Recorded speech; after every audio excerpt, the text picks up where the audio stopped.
Bacaan hari ini berbicara tentang orang yang tidak mau terlibat. Dan ketika kita tidak terlibat, maka sebetulnya kita tidak mempunyai arti apa-apa.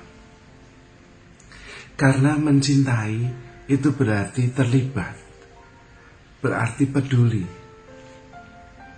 Maka ketika kita tidak terlibat, sebetulnya kehadiran kita tanpa makna. Kita memang mungkin tidak melakukan kesalahan, tetapi juga berarti tidak melakukan apa-apa.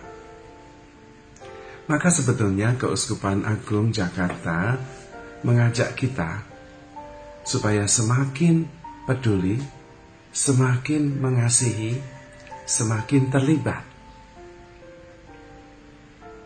Mengasihi itu berarti terlibat. Ketika ada orang lain berduka, kita ikut berduka. Maka dalam salah satu hasil dokumen dari Konsili Vatikan, kita mendengar ungkapan bahwa kegembiraan dan harapan manusia zaman ini menjadi kegembiraan dan harapan para pengikut Kristus juga. Dan itulah wujud cinta kita yang pertama. Kita peduli dan kemudian kita terlibat. Seandainya kita itu begitu hebat, tetapi kita tidak peduli, maka kita tidak punya arti. Peduli pun dan terlibat pun, mestinya kita memilih peduli dan terlibat kepada mereka yang membutuhkan.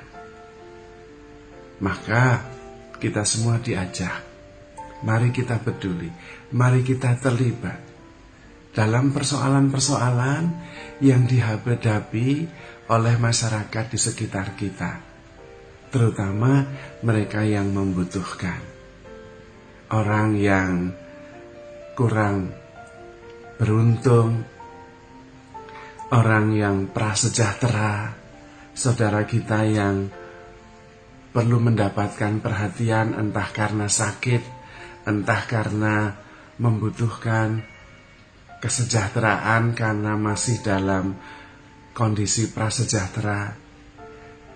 Ketika kita terlibat dan peduli, pada saat itu hidup kita berarti.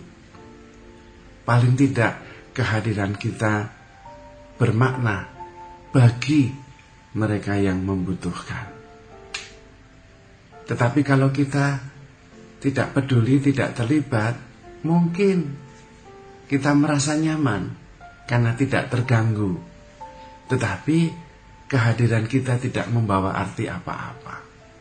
Bagi mereka yang membutuhkan, kehadiran kita membawa harapan. Maka sebetulnya dengan peduli dan terlibat saja kita sudah memberi harapan kepada saudara-saudari kita yang membutuhkan.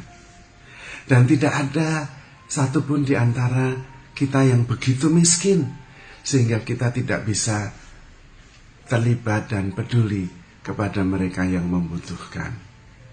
Karena kita mempunyai waktu, kita mempunyai kehidupan, kita mempunyai pemikiran. Kalau kita tidak mempunyai materi untuk dibagikan, kita juga mempunyai hati, sehingga kita bisa terlibat, hadir dan peduli, meneguhkan mereka. Dan kemudian di dalam dialog, kita bisa menemukan solusi yang perlu untuk persoalan yang dihadapi saudara-saudara kita yang sedang membutuhkan. Tuhan sendiri peduli kepada kita. Itu dasarnya. Ketika kita berada di dalam dosa, ketika kita membutuhkan keselamatan dan kita tidak mampu bangkit, maka Allah menjadi manusia di dalam diri Yesus. Yesus adalah Allah yang menjadi manusia, yang peduli kepada keadaan kita dan kemudian mau terlibat. Bahkan ia menjadi sama seperti kita, kecuali dalam hal dosa. Karena dengan cara itu kemudian Tuhan bisa mengangkat dan menebus kita dari dosa-dosa kita. maka Tuhan peduli. Tuhan hadir dalam kehidupan kita. Tuhan tahu menahu dan membawa harapan kepada kita. Tuhan bergaul, mengenal, dan datang untuk melayani, bukan untuk menghakimi dan sekedar menilai dari jauh. Tetapi Tuhan melepaskan kuasanya dan mau terlibat secara penuh di dalam kehidupan kita. Bukan hanya menghakimi, tetapi bertindak menyelamatkan. Dan itulah pola yang ditawarkan kepada kita.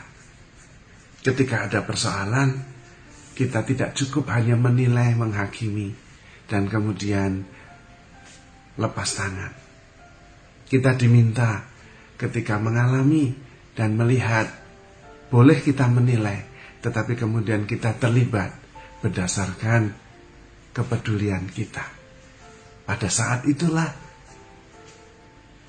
kita menjadi seperti Tuhan yang peduli dan terlibat, dan itulah wujud kita mengasihi saudara-saudari kita, terutama mereka yang sungguh membutuhkan kehadiran kita.